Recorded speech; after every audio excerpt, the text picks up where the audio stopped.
You are listening to episode 265 of the Cultra Trail Running Podcast. Cultra Trail Running Podcast. Running. Cultra.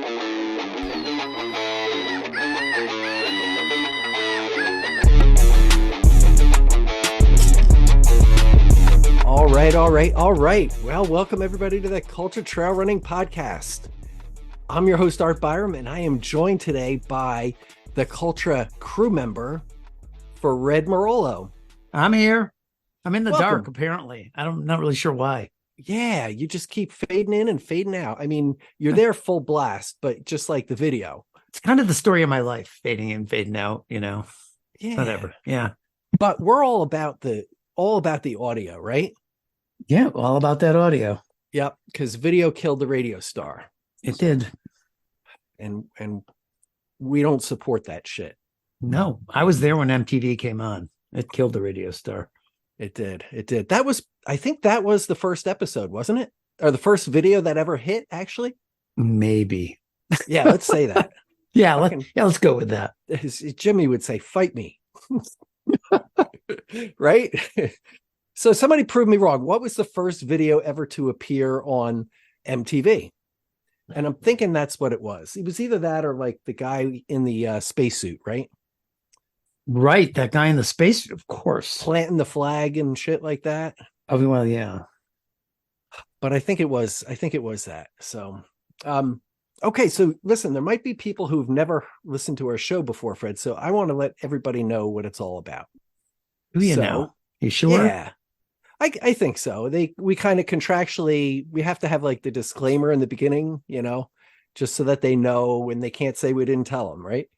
So, well, they can say it, but we can prove otherwise. Fucking A, in discovery. Right. In perpetuity. In perpetuity. We'll drag them out and litigate the shit out of them. So the Cultra Trail Running Podcast is a place where we can get together and discuss all the fun shit that happens on the trails that most normal people don't care about. Our headquarters are located in the belly of the Beast Coast, Glastonbury, Connecticut. So most of our stories involve Northeast trail running or Northeast trail runners, or sometimes things that don't have anything to do with running. The language we use is explicit and raw, like the trails we run on and the topics we discuss. So don't listen to this with your kids. Is that good, Phred? You think that I think all so. The fine print? Don't listen to it with your kids unless you want them to know more about Desitin than they ever wanted to know.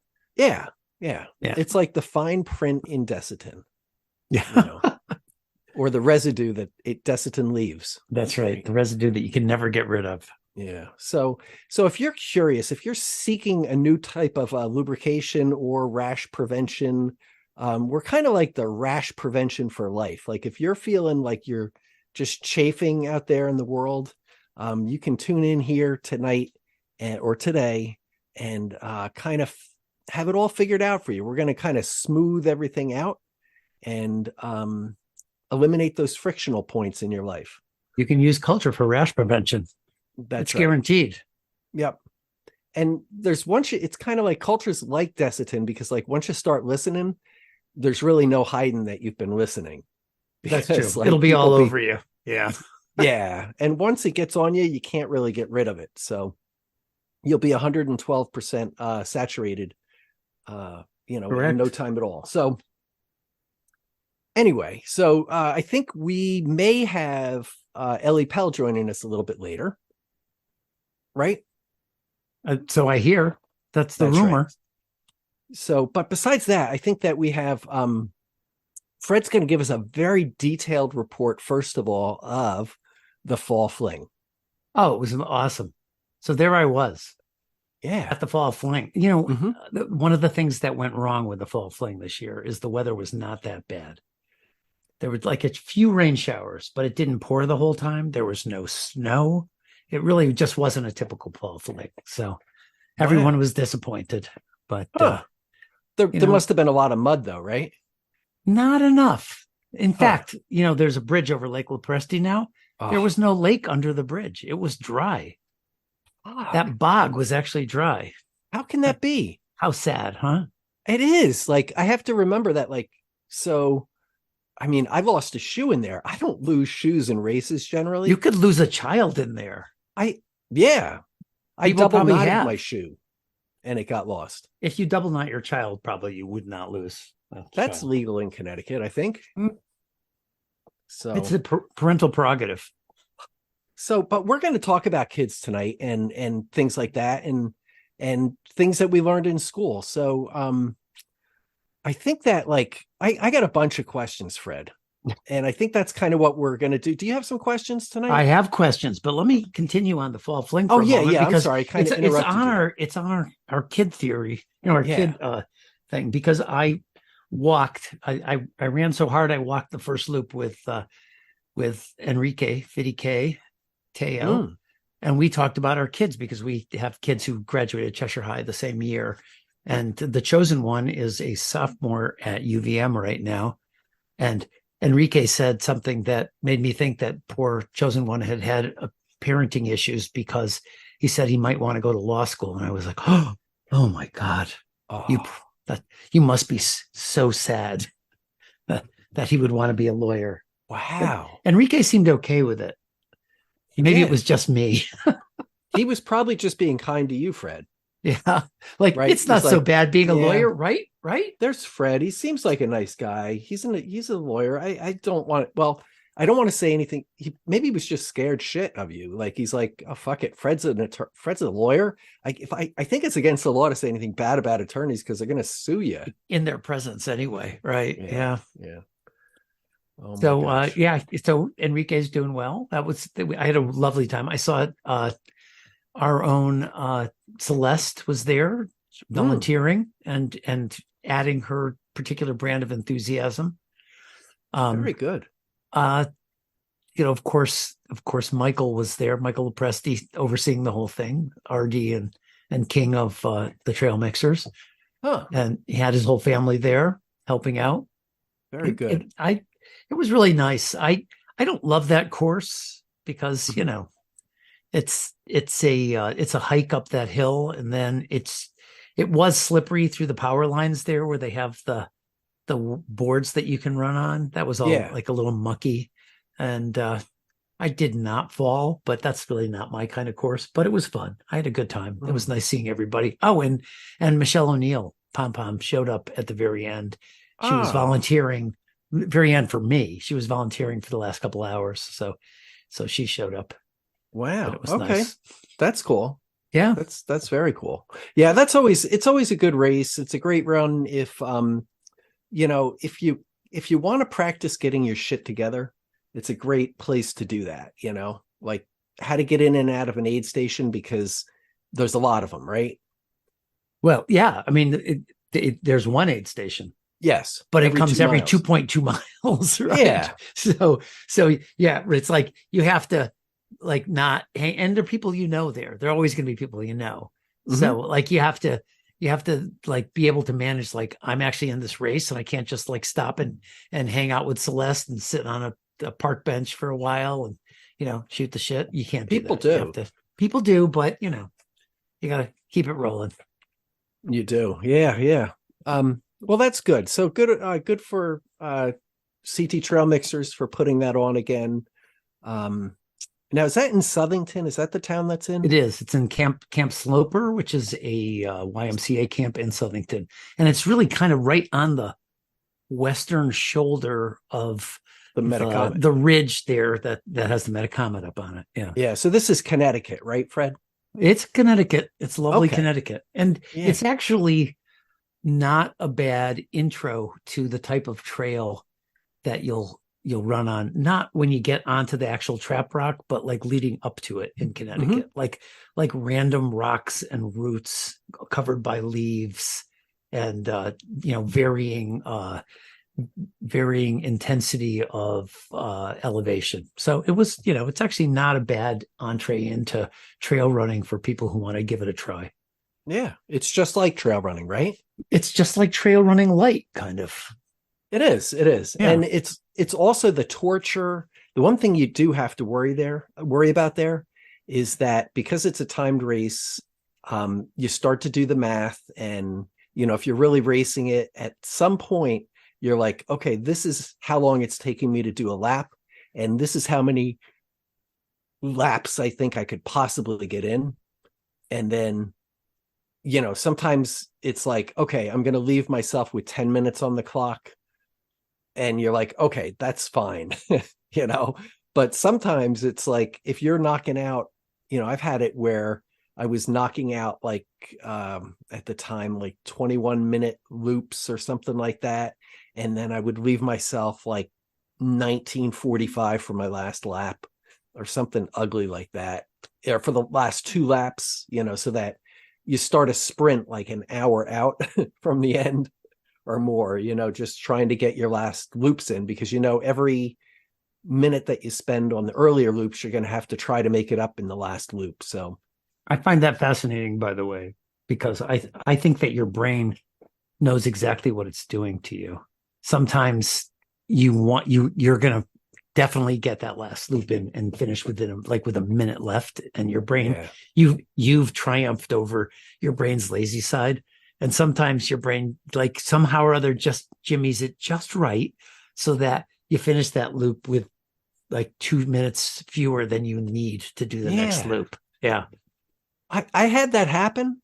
And one year I did it, and I was looking, and I was like running my second to last loop, or that loop where you have to finish with enough time. And I finished, and I kind of thought I didn't have enough time for the last loop. So I decided that, like, okay, I'm going to finish this loop and I'm going to be done. And then I got to the finish line, and I didn't fucking stop for some reason. And I kept running through it. And I was like, then I got like about, I don't know, 20 yards past the start finish line. And I was like, what the fuck did you just do? You were going to stop and now you're running. And so I was like, oh no, because that just means that it's like 20 minutes of hell. Right? Yeah, now you really got to grind it out. Yes. Oh God. Yeah. And then I'm running up the hill or walking up, and my legs acid out. And then I'm like giving my concession speech. I'm like, oh fuck, I tried. I just, I didn't quite have enough. I don't even know why I tried the last loop, but I just didn't quite make it, is what I was telling myself. And then somehow it worked, and I made it, which was just like, I don't know. It was just like painful, and hated myself the whole time until I finished. And once I finished, I was pretty pleased with myself. And it was like, yeah, oh wow, I can do, I kind of surprised myself by finishing that. And I know that sounds very uncharacteristic of me there. It sounded like I was bragging about one of my race efforts or something like that. But it was an act of like, just the last lap, I was literally saying, fuck, I was supposed to stop. Why did I do this last lap? I was going to stop, and was just kind of shocked that it actually worked out. That's a win. It was a huge win. Yeah. That's like where some part of your monkey brain like just triumphed over the lazy side. Like the side that said like, oh, you don't really have enough time. You just like were like, fuck it, I'm doing it, and you did it. That's cool. It was ADHD or something. Yeah. Like I just like, okay, runners got to run or something. So people do that in a smaller way at the fair, because the fair is only a 1 mile loop and it's on pavement. But there's always somebody who rolls through with like they've been doing like, they're on a 6 day and they run through with like 7.5 minutes to go and they don't stop. And you're like, all right, that's going to be tough. And they usually come like flying around and drop right at the finish line with like 1 second to go. And you're like, all right, you did it. Yeah, that was me at Stonecat. I made my arbitrary, which was, my arbitrary 14-hour cutoff for a 54-mile race. And I made it by 2.5 seconds. Yeah. But see, you could have missed it by 2.5 seconds. I know. Something in your brain made it, right? Yes. It was pretty cool to do that. Well, listen, we got a lot of cool stuff to talk about tonight. And a lot of it might not be exactly running. So I had a couple. Oh, so I want to I'm sorry, I didn't mean to cut off. Are you No, done not at with all. Spring Fling? Anything else I you want to met- talk about there? Saw some other Fall people. Fling, sorry. Some Fall Fling. Some other people, people that we all know and love. Leanne Zarger was there. Oh, cool. She makes it to a lot of races. Yeah. And I already mentioned Pom Pom and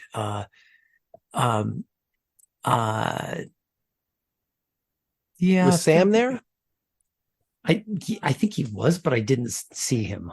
Okay. So, like the faster people, I didn't really interact with that much. Mm-hmm.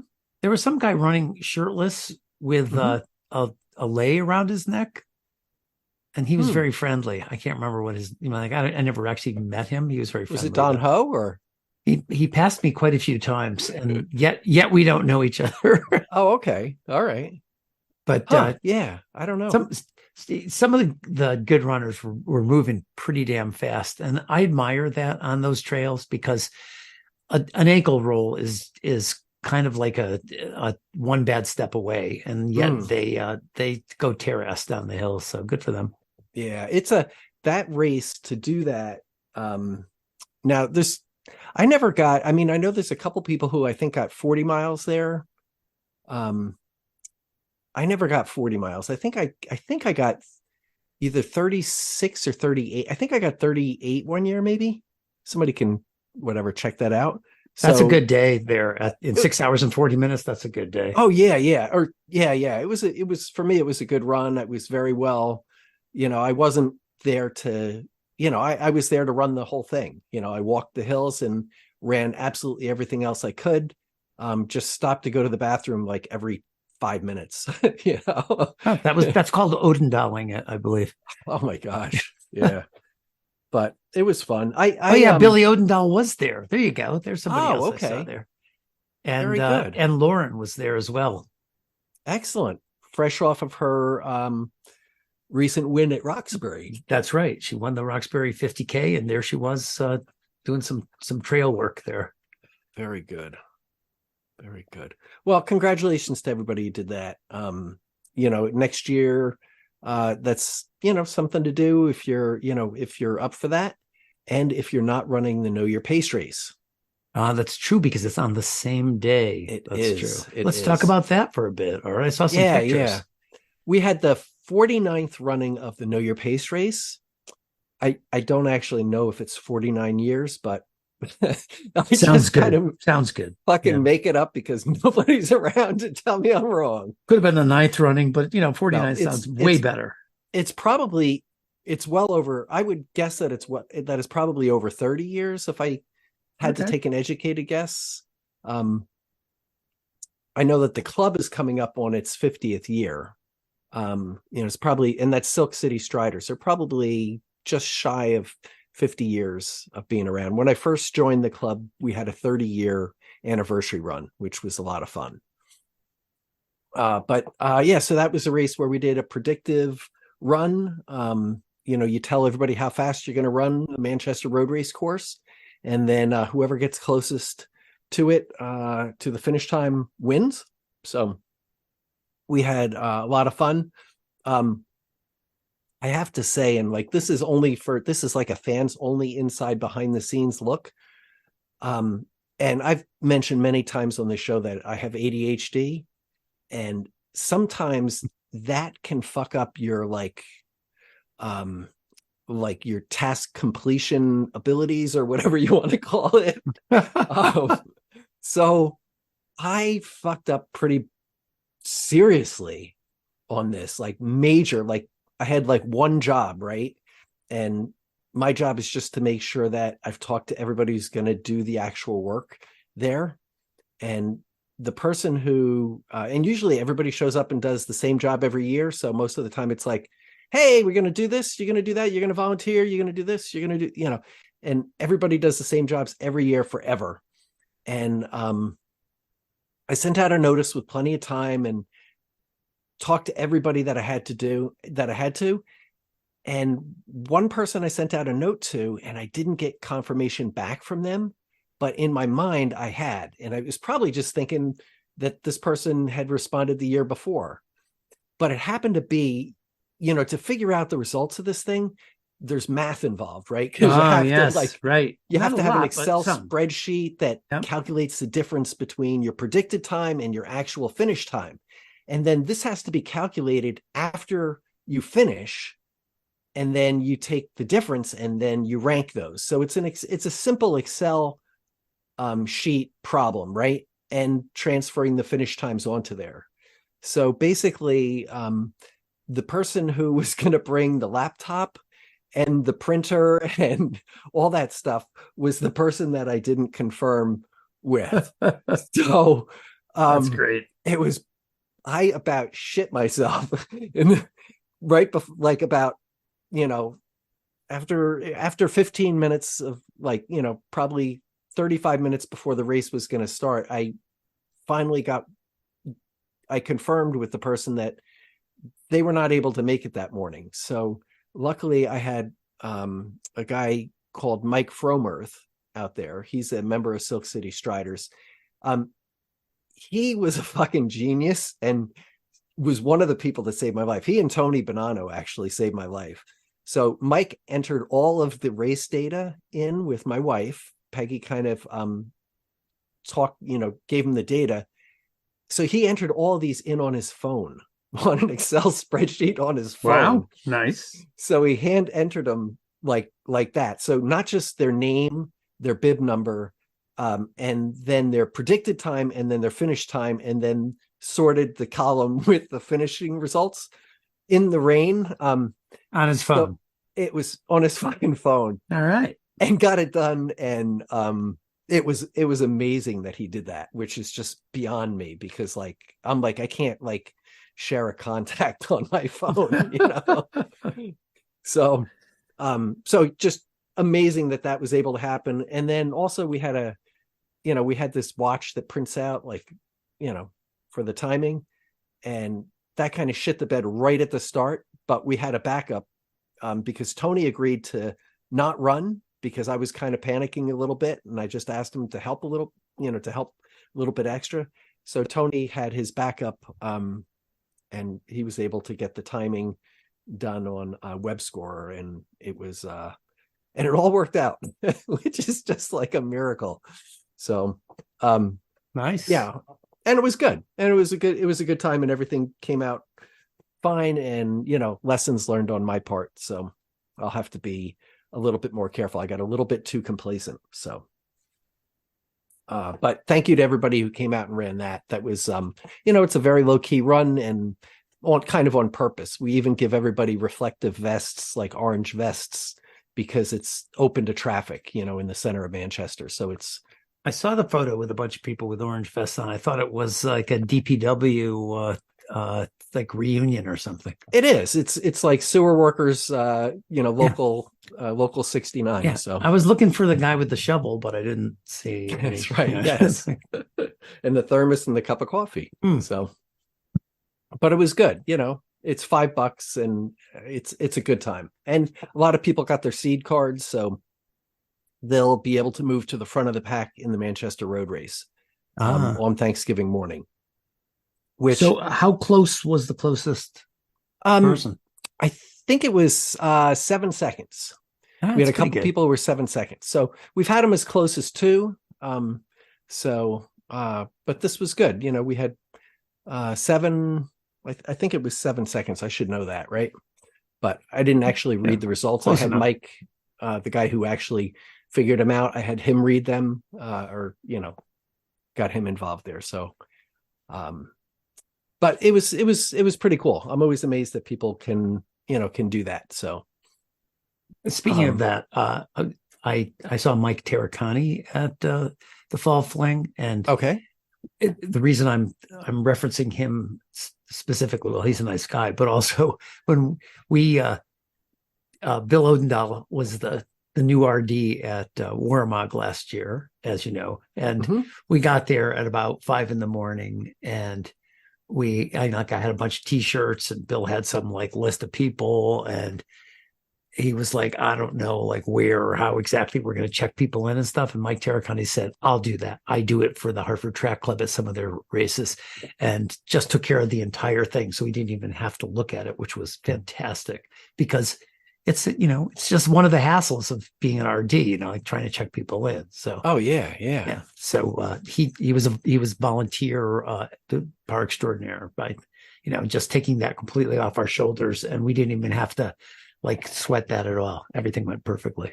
Yeah. Hey, last thing is that I just want to mention to everybody that Brooksvale Turkey Trot is going to be next Sunday. So in what is that, Hamden, or is that it's in Hamden? Yeah, Hamden. It's about a minute after you hear this podcast.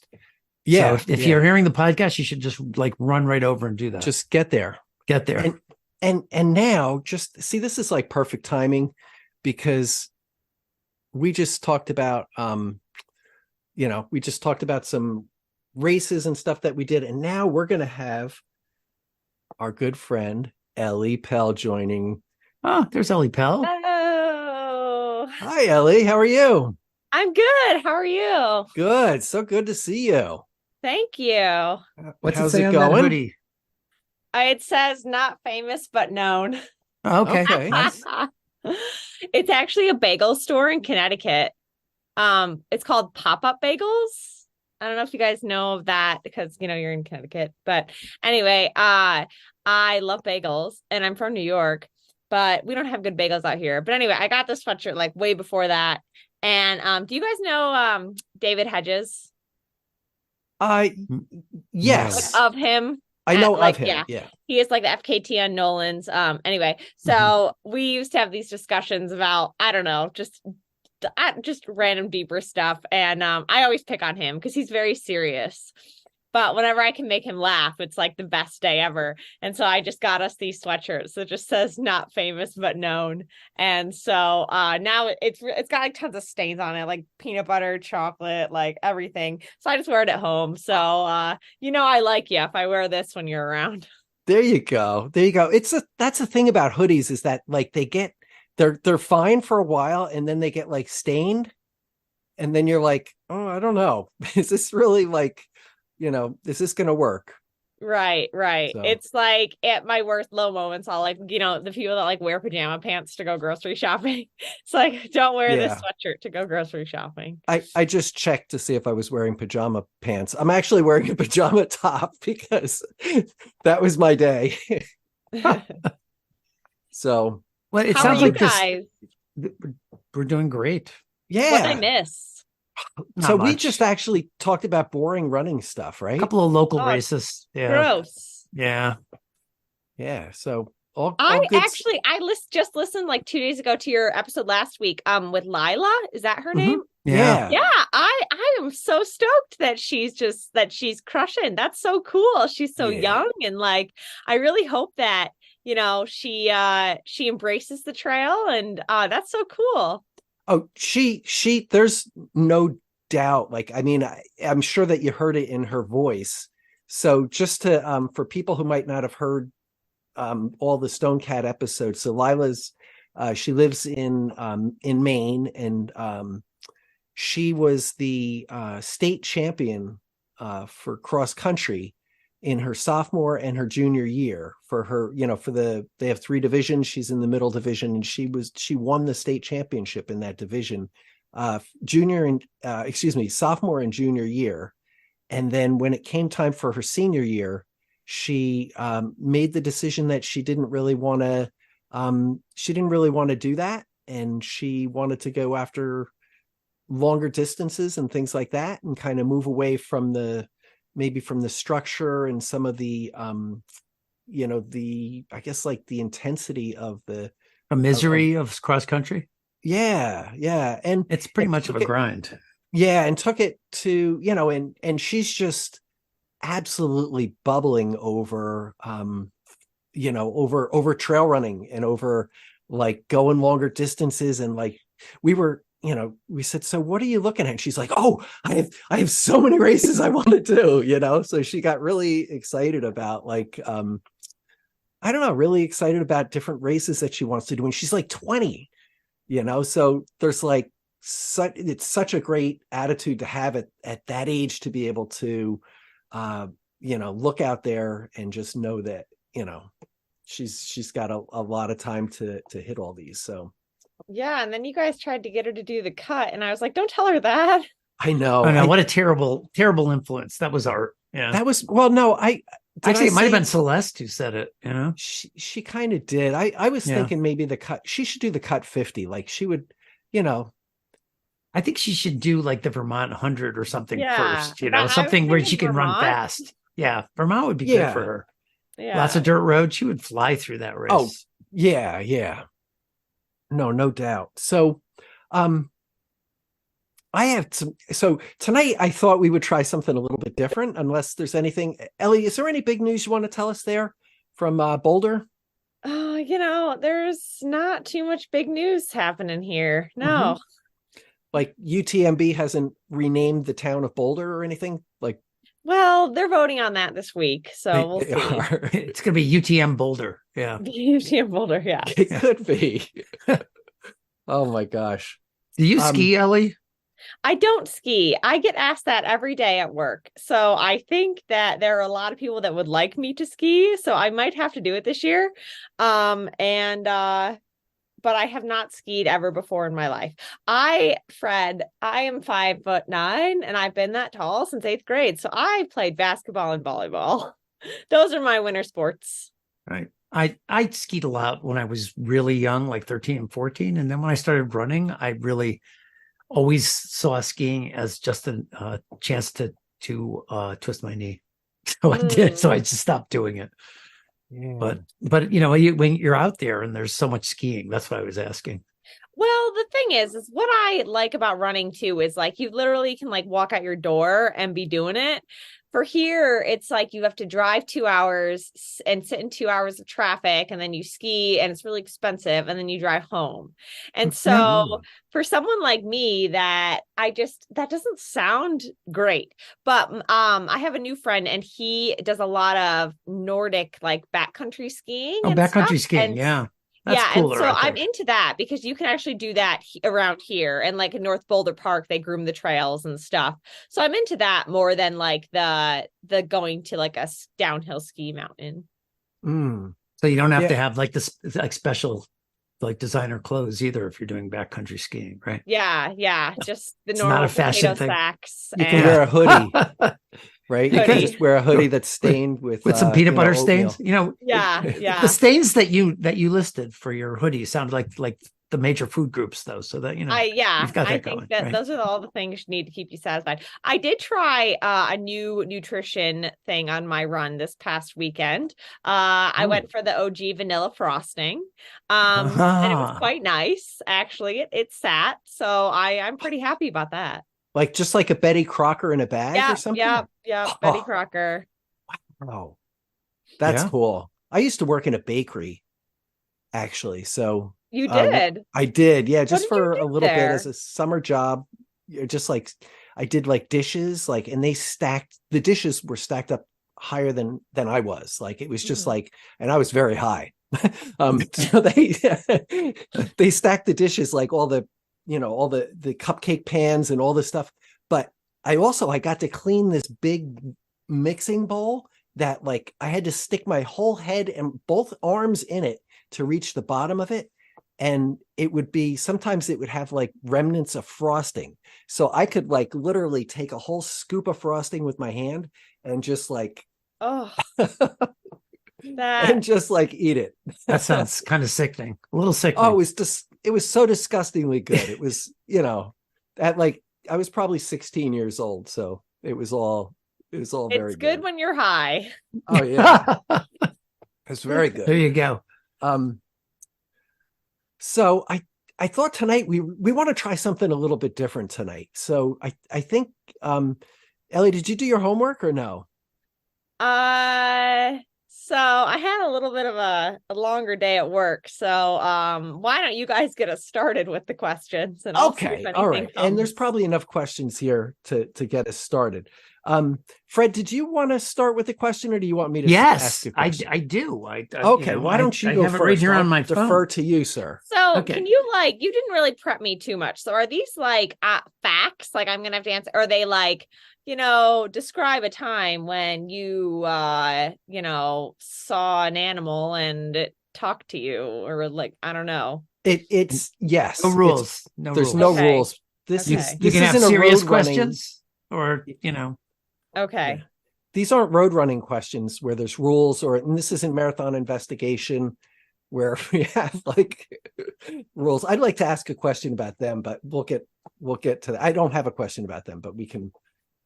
Okay. Okay, one of my questions, I have a list. I had like 7 questions on the list. My third question is, how awesome is Scratch? The food product or the company? The product. So I had it for the first time this weekend. What did you have? I have no idea. I mean, Was it was in a beverage. It was a liquid, lemon Yes. lime-ish. Yes. Okay, so that's our most popular product. I've always been, the reason I tried frosting this past weekend is I've always been a cliff shot person, vanilla cliff shots. Like that's been my career, and they don't make them anymore. So what I like about them though is I'm not a huge sweets person, but I do like the vanilla frosting flavor while I'm running for some reason. And so that's why I decided to try the frosting, but I don't want to do just frosting. So I'm also mixing in, Scratch has this new product called Super High Carb. And it's basically like a very highly concentrated, highly caloric, can be a drink. I actually mix it into a gel. And then I sip it from a flask, and it's like a gel viscous kind of consistency. And that's so that I've been actually like experimenting with like both that and the frosting. And then I also do the electrolyte beverage. And so lemon lime is probably our most popular. It is like our most popular product. We could actually have a very successful company if we only made lemon lime hydration and had nothing else. But we also have chews. And then we have Rice Krispie treats, recovery mix, and bars. I think I'm hitting all the spots. Yeah. Do the chews have caffeine? Some of them do. The blueberry and the matcha have caffeine in them. Oh yes. Yeah, the matcha. Yeah. Okay, all right. No, I had the beverage and it was lemon lime, but I don't think it. Maybe this is just my preference. I don't think that there was enough water in it. So like the taste was really heavy, and I was wondering like how as a company you can like get people to mix it the right consistency, because it was like really extra lemon limey and kind of thick, there is a general assumption that you read the instructions on the back of the bag. You're asking a lot. Oh, first of all, you're saying number one that people know how to read. Okay. It's rather presumptuous. I know. And number two, that they're going to follow any kind of instruction here or comprehend. So that is pretty, yeah. And that some volunteers going to be, okay, like I have to measure all this to make sure that I do it right. To be fair, my Western States was debacled because the guru at the aid stations was like water brew. And so, I mean, if you're counting on it to be mixed correctly, it's important that it is. And it can go either way. Like you were saying, that was water brew. I had never tried Scratch. And I knew it was at the aid station. I was at a timed race that only had the one aid station. So I handed in one of my bottles and said, "Can you fill it with Scratch?" And the aid station person was like, "Oh yeah, sure." And then I tasted it, and it was really strong, like much more ascorbic acidy than like the yellow Gatorade or something. It's like Tang. It was kind of like Tang, and I was thinking like this can't be the way they want it to be mixed. You're like, ooh, with the kick in the glass. Yeah, yeah, exactly. Yeah. So it should not have tasted like that. Actually, a lot of people like Scratch because it's not as flavorful as Gatorade, and it has like a lot more salt in it. Our products are very salty. Alan, the exercise physiologist who came up with it, he is very, very scientific and like everything. And we are a very like pro salt company. Oh, I'm pro salt too. Yeah. The salt. So more salt than sweetness. Mm-hmm. Okay. You're pro pretzel. So. Yes. Good. All right. That could be a metaphor for life, more salt than sweetness. It could. Yeah. It could. Mm-hmm. So speaking of life, I have a question for you guys. What classes do you think should be mandatory in high school to prepare people for life? Taxes. Taxes. Okay. Well, actually, I thought you said consumer Texas science. at first, and I was going to like, I don't really need to Texas study forever. Consumer Texas. science, which I heard they don't do anymore, home ec, like those things that you kind of learned in there.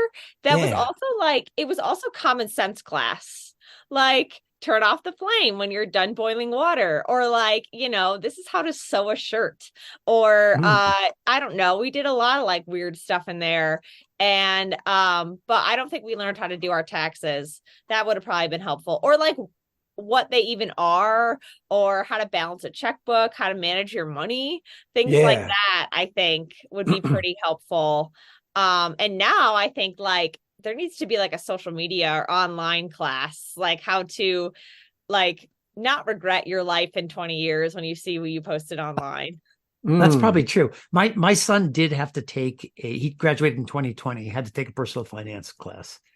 So they did have like what checkbooks are and how they work, although who uses a checkbook now, but like, how to balance your finances and what taxes are and all, that kind of stuff.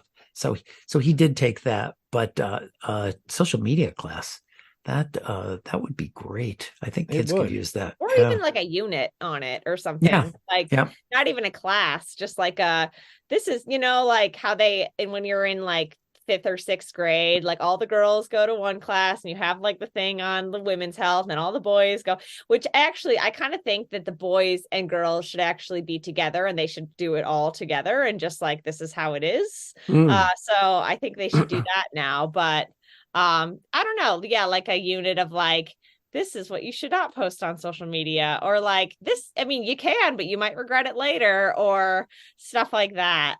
Really like, what jumps into my mind when you say that is, I think so many teenagers have sent, both sexes have sent partially nude pictures to one person on like a text or a Snapchat or something, and think that it's private.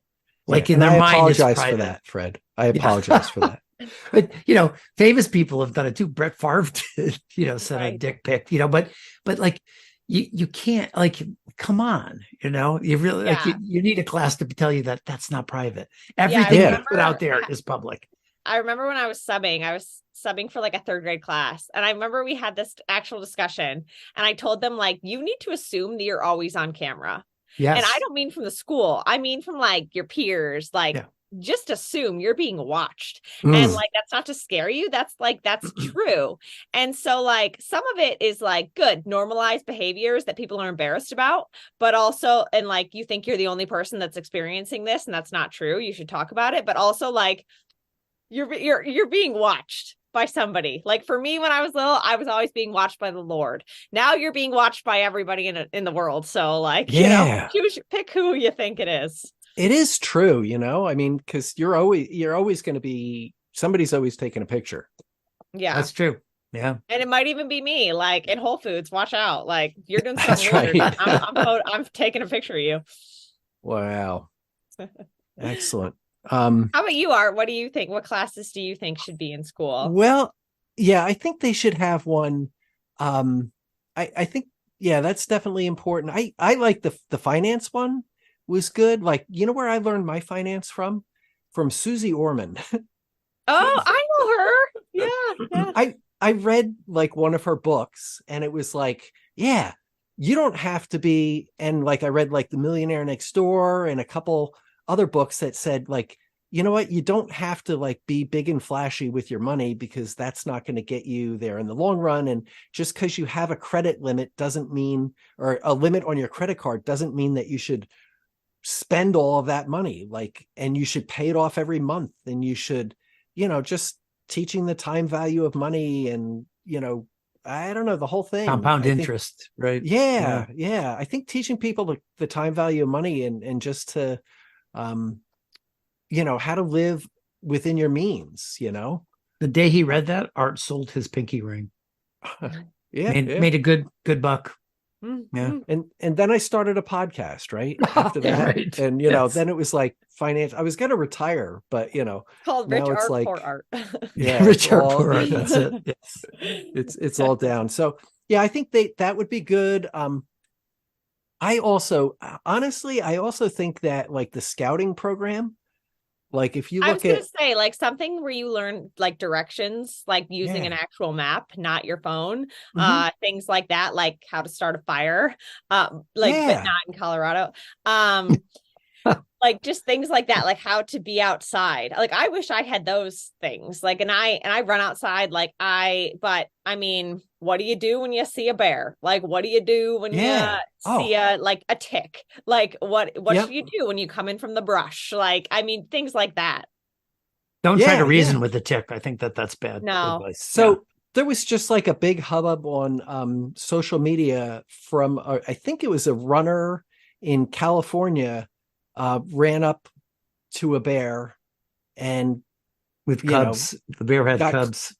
with cubs and just like, roared her way out of it. And it was just kind of, it was weird because I saw it and I was like, yeah, that I've done that lots of times. I mean, or a couple times at least. Now she was a little bit closer than I think I've been, but not a whole lot closer. But it is good. I think that like, just to teach people like, I don't know, maybe bear safety, but more important than that really is I thought of this too. So I went and I ran the Tungus Trail.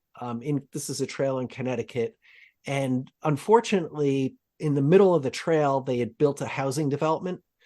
Um, and so the trail had to be rerouted. So I basically got off trail just because it kind of ended in this new house's backyard. And I had to kind of follow You went and through the try to living pick up. room and Yeah, Yeah. right. I had to find my way through their house with this map. That So sounds like no, my I dreams. found I I found dream the stuff like that fridge. all the time. yeah. So no, seriously, here's what happened is that I was in a position where I had to find where the trail was without and had to navigate based upon the map, not just like following a blaze blindly on a trail. So like just like here's a concept for somebody, like here's a valuable concept that maybe I could just like talk about really quickly is how to orient a map. Okay, so basically you have a map that's a piece of paper and people are like, oh well, read the map, and how do you know how to read the map, right? And you have to basically look at, just in very simple terms without getting into the craziness, you look at a compass or you look at some method to tell you which way is north, and then you take your map and you put your map so that it's actually oriented the same way, so that north is pointing the same way that north is in reality. And that means that you can look at your map, and if you look to the left side of the map, you'll be able to look to the left side of the real world, and you'll be able to see hopefully those things on the map and know whether you should be making a left or a right off of the trail, right? I don't know if I explained that right. That makes sense to you guys? Yes. So Yeah. first thing is you find the direction, and then you also verify that, because you don't know if your compass is always going to be right, because lots of times there's issues with things throwing compasses off. So you might try to verify it by looking for landmarks. Like if it's showing mountains on your map, you want to be able to look in the direction that you think those mountains should be and identify it, and use a couple different methods of that. And then once you have that, then you have your map set and you hold the map exactly like the world is, so that north is pointing in that same direction. And like, I think that like probably 90%, or I would say probably 95% of the world doesn't understand that, doesn't know what that's all about. And I think that would be helpful for people who are going into the woods with a map, like just to know that like, hey, that's a great way to, to kind of help find yourself some. So I think that like this, and to get back, I think scouting is a great way to get people involved with all those things, because it kind of teaches you all the outdoor skills. It teaches you good citizenship. It teaches you good leadership, and it teaches you how to teach these skills to other people. And that's where you really hone them in the end. And, that and not tying in all those things. But I don't know if those can actually be, maybe that's a little bit much for school. But at any rate, I think it would be good to at least touch on some of those things, and maybe swimming so that people, if they fall in the water, don't drown, Sometimes So, schools have like a getaway week where it's like sort of like in a little outward bound experience. They like the whole school will go and, do outdoor things like, building a fire, like orienteering, that kind of stuff, like skills that would be good. Yeah. I'd like to get every youth who lives in New England to climb Mount Monadnock. I think that would be a good thing. What kind of mountain is that, once. Art? What's that? Mountain? What kind of mountain is that? It's a Monadnock. Oh, interesting. Yeah, it is named after what it is. It is, yes. Yeah. Just because it's a challenging climb, but it's not overwhelmingly challenging. It's not like a super long climb, and it's approachable. And I think that if people did that, they would all of a sudden tell themselves that, like, hey, I can do hard things, and I can work. And it's the kind of thing, even though it's whatever it is, 2 miles, if that, to get to the top. And it's still difficult enough, though, that I don't know, that probably there's people who are doing that who are thinking, like, when the heck am I going to get to the top of this thing? And then you think you're at the top, and then you're not, and then finally you're at the top, and you can see, like, Boston from there. You can see on a clear day, you can see very far. So yes, I think need a fall summit so kids learn how to get their hopes up, get them there you go. Yes, get through it. That's a good life lesson. Right? Yeah. Learn how to be disappointed. It's okay. Yeah. Failure 101, right? Now, do you think that my class is where everybody fails? Is Monadnock an easier or harder hike than Katahdin? Oh, yeah, not even close. Really? Okay. Yeah. Oh, no, not even close. Katahdin's much more difficult. So yeah, Katahdin's longer, steeper. That's like an 8-mile hike, and it's much more technical. Monadnock, you just have the last, there's a lot of rocks that most people are going, 4 points of contact on, but it's approachable. You can do it in, if you're somewhat careful, you could do it in flip-flops. Not that I would recommend that to anybody. We're not suggesting you do that in flip-flops. Don't sue us. But, people do that. It's the most climbed mountain in North America. So. I've never done it, but all my kids and I have done Katahdin a number of times. And they're like, when they were younger, there was some crying on the way down.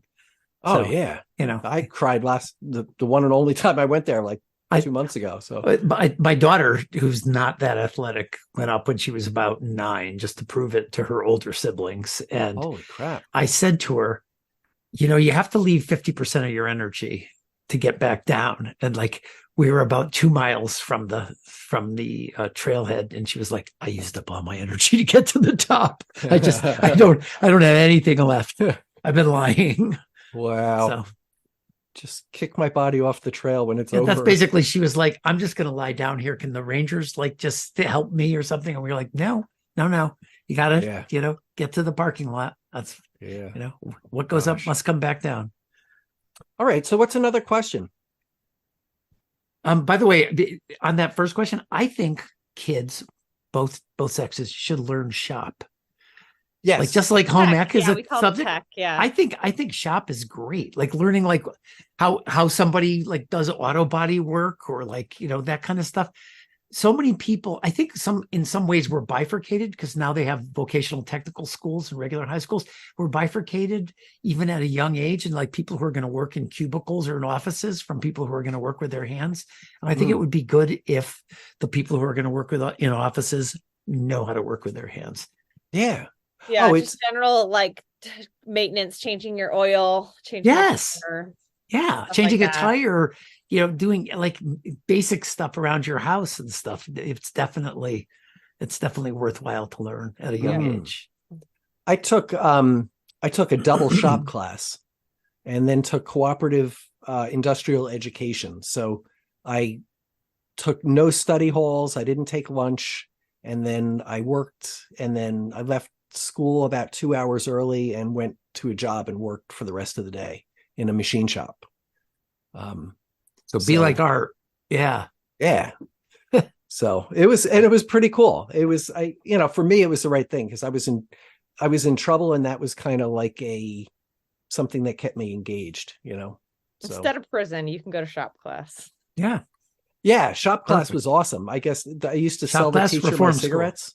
Yeah. Mr. Debakian used to buy the cigarettes off me. He didn't like even ask me. He would just come up and take them from me, and then, you know, throw me a couple quarters, you know. So This was like what, last year you're talking about?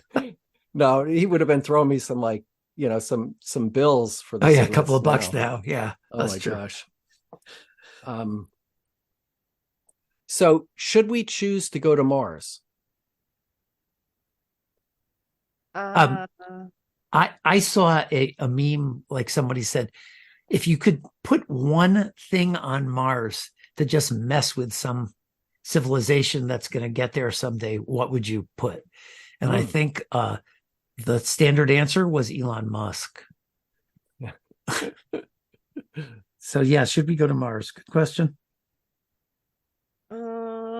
I mean, I think that we should put like Elon and like Trump and Putin and Kim Jong-un. Let's send them to Mars and see how they like it. And then like don't come back. That would be an excellent little community. Yeah. Wow. Huh. Yeah, that would work. That would work. I don't know. I always wonder if it makes sense to do, like, I mean, because that's far away, and like I guess eventually that has to be like your long-term goal. But like we have a lot of training to do before we get there, right? Yeah. Did you read The Martian? Yes. That was interesting. That was an interesting book. Yeah. You can tell that the guy who wrote it was a complete space geek. I mean, like he had a lot of technical stuff that he knew. So it was kind of cool. Yeah. Did you read that, Ellie? The Martian? No, I haven't read it yet. Okay. It's pretty good. It's heavy. It's better math. than the movie. Yeah. It is a lot of heavy math. Like he's always like calculating, like it's kind of like he's like the guy who is like running the Fall Fling, and he knows he has a certain amount of loops to go, and he's like, well, I can either piss myself and finish this loop, and if I do that, then, you know, my salt content will down and I have to take this. No, he figures out what his caloric needs are, and figures out like everything on, you know, how to grow potatoes, and, you know, just enough potatoes to live. Like we're wasting so much money trying to go to Mars when we could use that money and actually improve our planet. Like we have the tools to like reverse climate change and be okay, and yet we're wasting them on a lot of things that just are going to benefit rich people. Like I'm not going to Mars. Like it's going to be like rich people. So but we'll probably develop things like Velcro and Post-it notes and silly putty, and or what's that, like Teflon. Teflon was Teflon. the space Thank you, program. Phred. Teflon. Right. All those things were, which is a forever chemical, by the way. It's like one of the chemicals that makes Teflon is one of those forever chemicals that is in everybody's body. Yay us. Yeah, it is. Yeah, I always wonder about that. I mean, like, yeah, we spend like so much money on bombs and missiles and all that shit, ammunition and all that. So I don't know. To me, Mars sounds like a nice alternative to that stuff, right? Breathe in that gas. Yeah. Oh, so I think that there's a desire in of humans to discover things and to be adventurous and stuff, but Mars does seem like it's going to be hugely expensive and questionable as to whether it has any actual value to humanity. I don't know. Is it more valuable than the moon? Like, what's wrong with the moon? It's kind of like, it's space. You can't go out in that either, right? True. People are talking about mining the moon now. That's like one of the things that the futurists are talking about. Like, we could get a lot of, you know, rare metals and stuff on the moon. Yeah.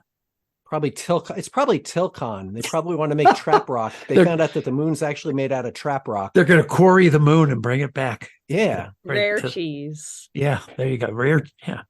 Oh my gosh. Now you make me think of Wallace and Gromit. You familiar with Yeah. Wallace and Gromit? Like Yes. Oh, I've I watched do them. love a good camembert. Yes. Very good. Phred, what other question you have? Okay, I have a serious question, or like a two-parter kind of. How long did it take Ellie to feel 100% comfortable living at 5,000 plus feet? Was there any kind of adjustment? I don't really know because I've had an interesting year, like going in and out of having a niggle. And so I also like running can sometimes be hard. And if you're not fit, it doesn't feel as easy as it should. And also if you're spending half the time like I do on the bike, because that's what your body is doing well with training. So I really don't like, I'm not somebody that's like, oh, the reason I'm running, 7-minute pace instead of 6-minute pace is because of the altitude. Like, I'm never going to say that. Like, I mean, one, I don't run that fast. And two, like, I don't know. I'm a very effort-based person. So I just run easy. And if that like on my easy days, and then I just try harder on my hard days. So I don't really think I ever like got to Colorado and was like, oh, the air's thin. But like, even when I went to Leadville, I didn't feel that way either. Like when I did the marathon, everyone was like, oh yeah, it's so thin. I was like, it's a marathon and you're racing it. So like, I'm going to be breathing hard, whether that's thin air or because of the effort, doesn't matter. I'm going to be breathing hard. And that's true. So, If you're breathing hard at a 9-minute mile versus a 7-minute mile, if your heart rate's the same, it's really, it's effort, right? Yeah. So I don't really know. I mean, I feel fine. I feel normal. I mean, fine. I've just, so yeah. Okay. Part two, does living at altitude, now I know this isn't like, 10,000 feet, but does living at altitude make you a better runner, you think? I don't know. Have you gone down to sea level and I actually did a race in New York 2 weeks ago. Okay. And I mean, I think it was, I'm not thinking about that. Like when I'm racing, I'm going for like an effort, not like, I don't really think like, oh, this is because of this. I don't really overanalyze that. I'm more like just I'm in the moment and I'm trying as hard as I can there, no matter how thin or thick the air is. It's definitely drier here, which so like when I think when I solve, and I'm getting there, like to solve that issue, like with working with a dietitian at scratch and then just being more conscious of like keeping hydrated. I think like that's a pretty big piece of the puzzle that people here are more conscious of. I think that I don't know if I'm a better runner or not. I mean, I'm evolving as a normal person would. I think I'd probably be similar if I was still in New York. I train the same way. I haven't really changed anything like moving here, because I've kind of always had like a pretty realistic view on how much professionalism and how much of a runner I am based like just as a part of my personality. So I don't really think much has changed. I mean, I definitely think that like there's a lot more running and endurance chatter here, which is annoying sometimes. Like I'm like, don't go do something else. Like, but I think that like I also really do remember my roots, and I know like I guess I was lucky in that I grew up and I became a runner with other people who were like had lives outside of running. And so like it's helped me maintain my identity outside of running too. That's great. Yeah, that's so, I think that's really really important, because otherwise it's tough enough on a lot of, being injured is tough enough because it does a lot of things, right? It not only does it hurt, but it can, for a lot of people, it can send them into a tailspin thinking like, oh, what did I do wrong? Or why am I defective? Or I'm not going to do what I had, or, second guessing. And, but then also the extra tension, for a lot of people, it sends your body out of whack, because you're like used to dedicating this much energy to that. And now you have this other energy, which then doesn't feel like energy. It feels like, I always feel lethargic instead of feeling when I'm not running. So, but it's, I mean, yeah, I don't know. It's so I think it's really important to have like other interest and to be able to keep it in perspective. I think that especially when I was earlier in my running, I definitely looked at it in a different way. It hit me a lot harder.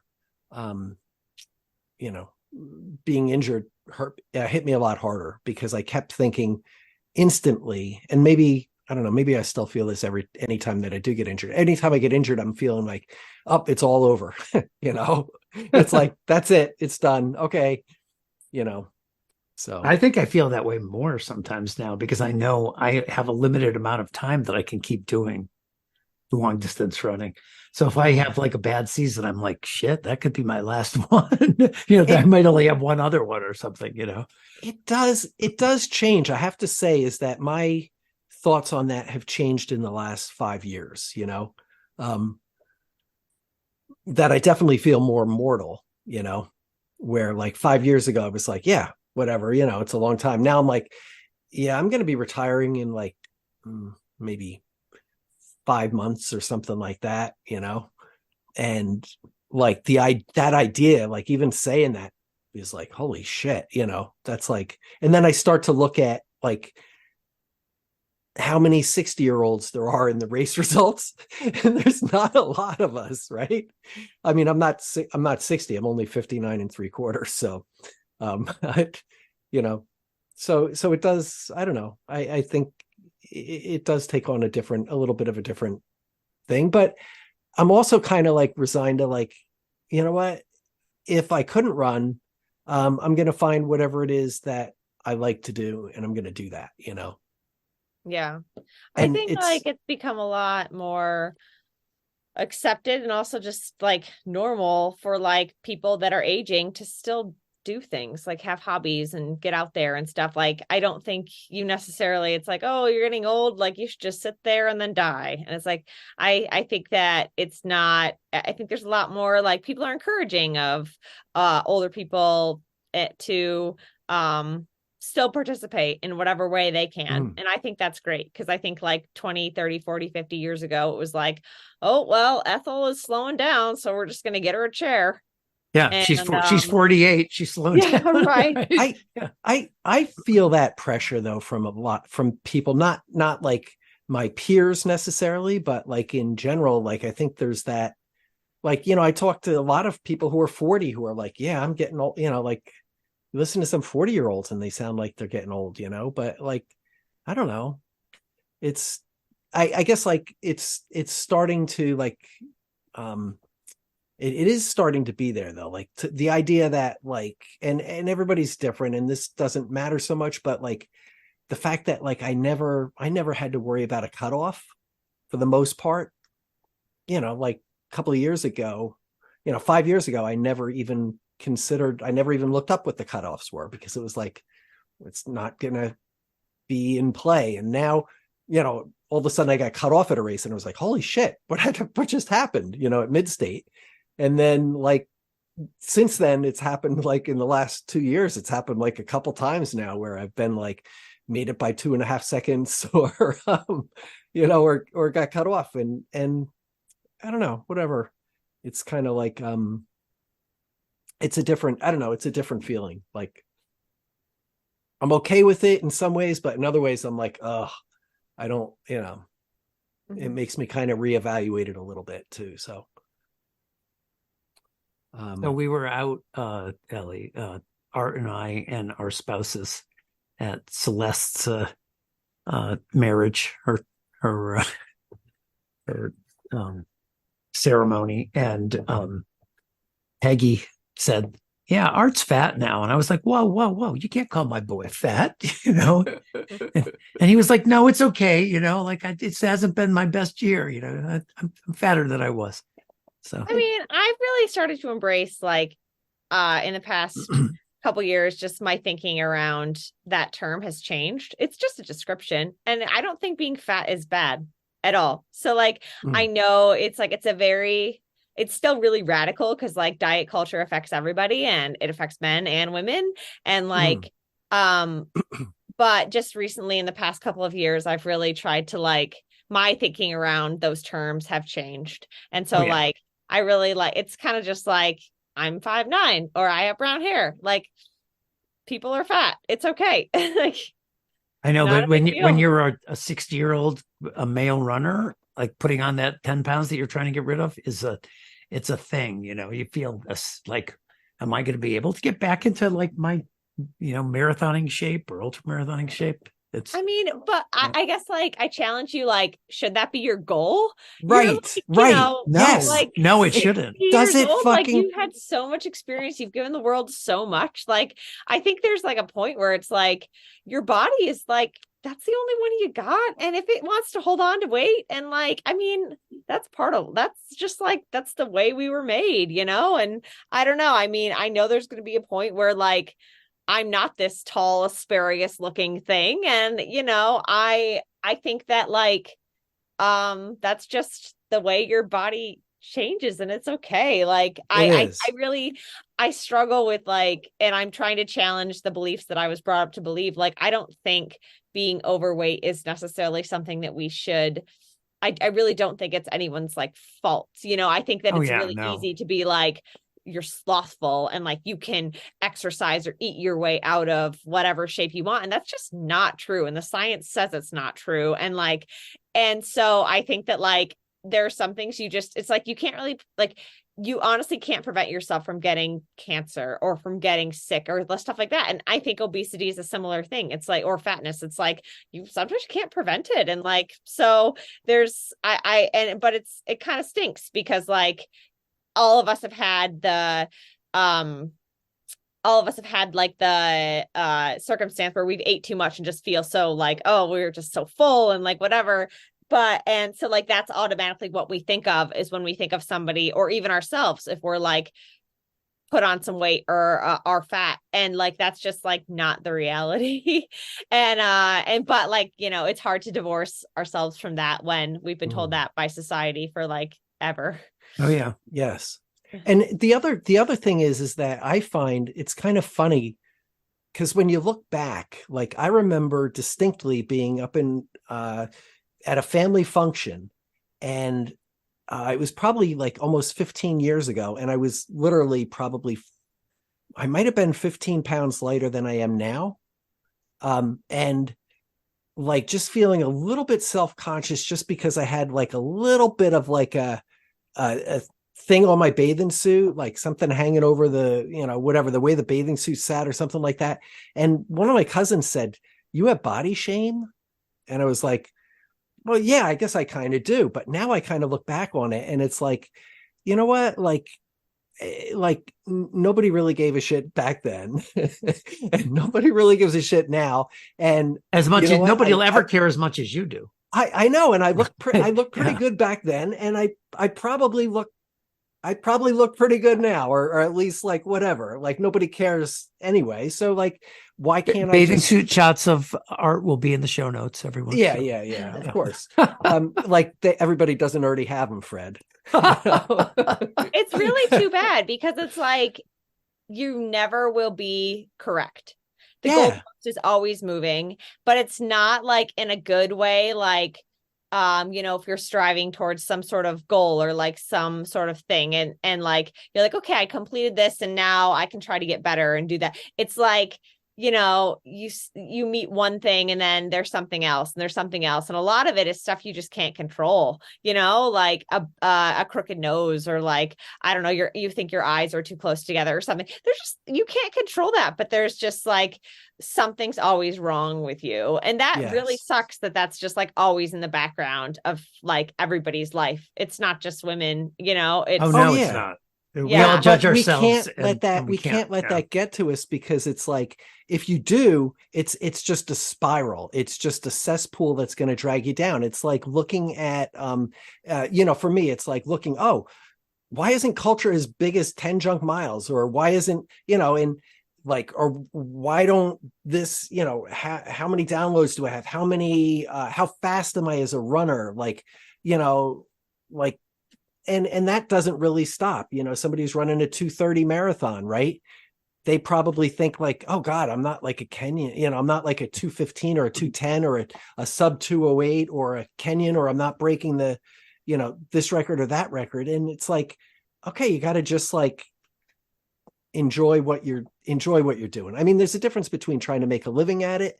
I get that. And, there's certain, extra pressures put on there, but like for most people, like you got to enjoy the run that you're on, and just like, I don't know, just kind of embrace where you're at. And, when I got cut off, at a marathon the other day, right? And halfway on a marathon, on a hot day.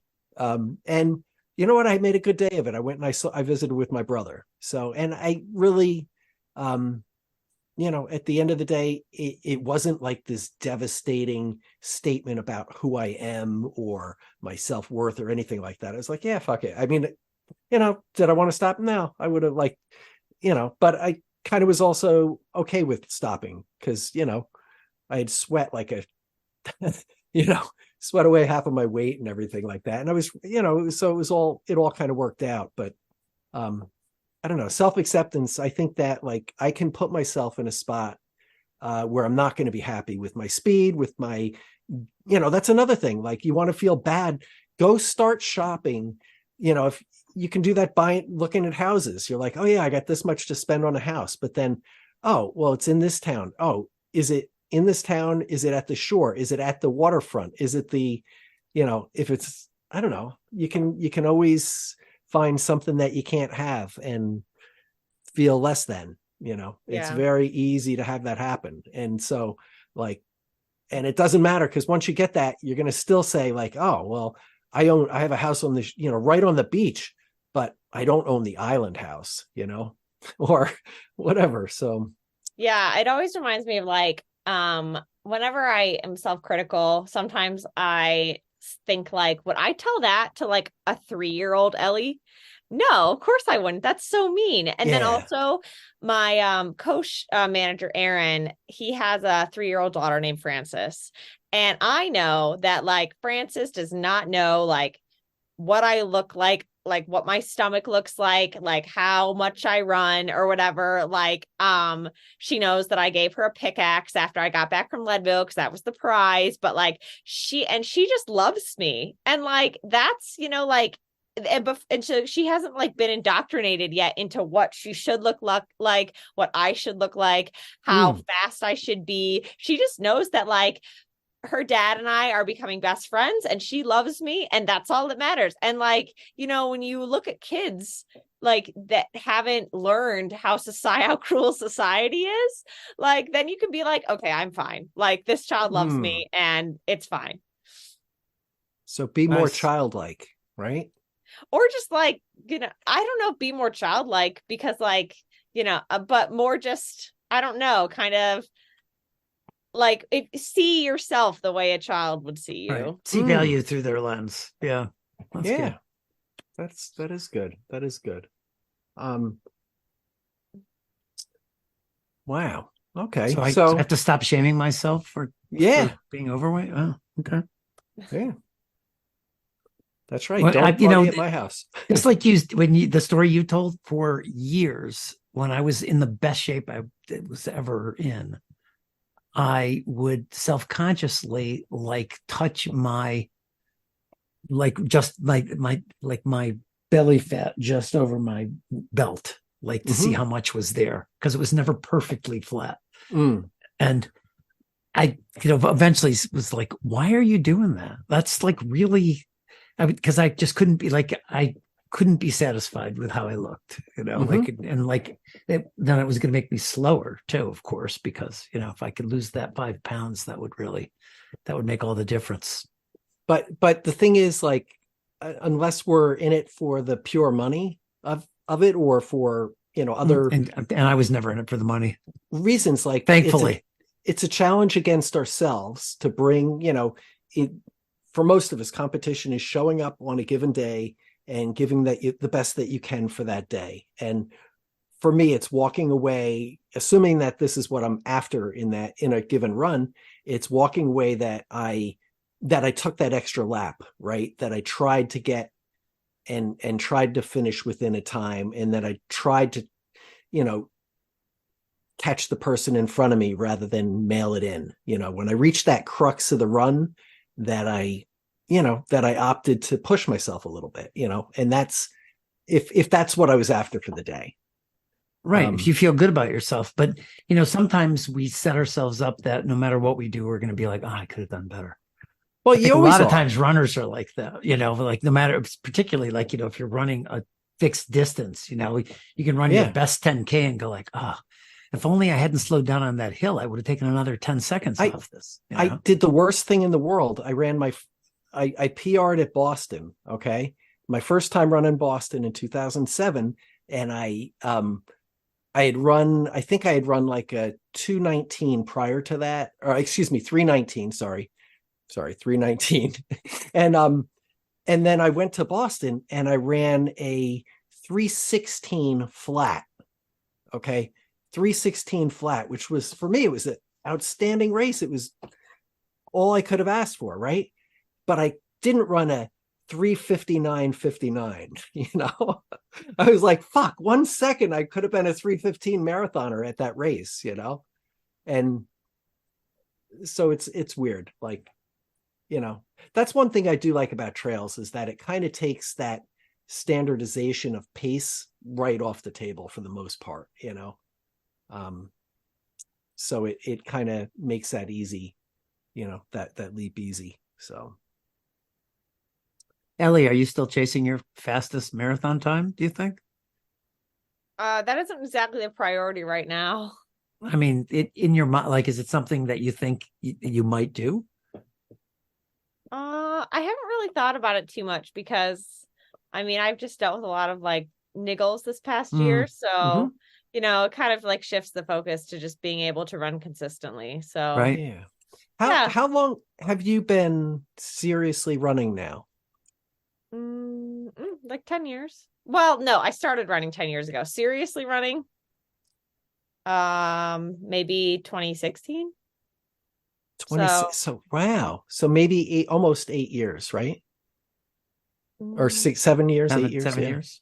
Yeah. Yeah. Okay, good.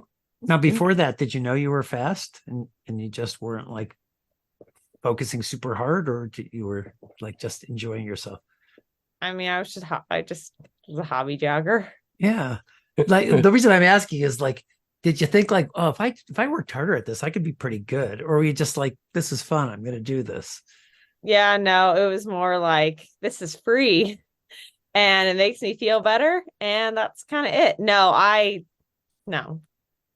Was it and I know that we've talked about a lot of the history and stuff like that. Was it a mind blower when you first said, maybe I could qualify for the Olympic trials? Like, I didn't say it. My training partners were like, you might be able to do this. And then I was like, this seems fun. okay. So yeah. And that was another, like, I didn't put the cart before the horse.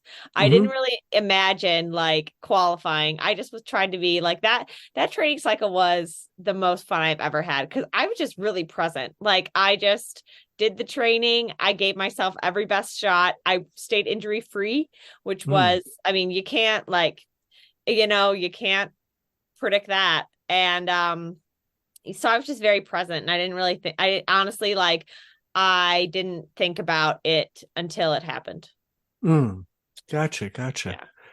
Wow. Well, it's funny because not that it's funny, but I've been kind of watching, your journey and things like that. And it just seems like, besides the Olympics and the golden tickets and the stuff like that, it seems very like I can identify an awful lot with the like cycles, I know for mine, like, it typically goes that I go a couple, I have like something happens, like where I'm like, just one of these years where like, oh, my calf hurts, or I have a groin that's like, I'm trying to figure it out. Like, for me, most of these injuries, it like takes me a while to figure them out, like how to deal with a groin injury, how to deal with a hamstring, how to deal with a calf. And, and then once I do, I find something that makes me really happy, like 2015, like running all the Blue Blaze trails, just at a pedestrian pace, but just hitting them all, and then just kind of building on that. And, and then it goes up for, 1 or 2 years, 2, maybe 3 years. And then, something inevitably happens. Either it's life or,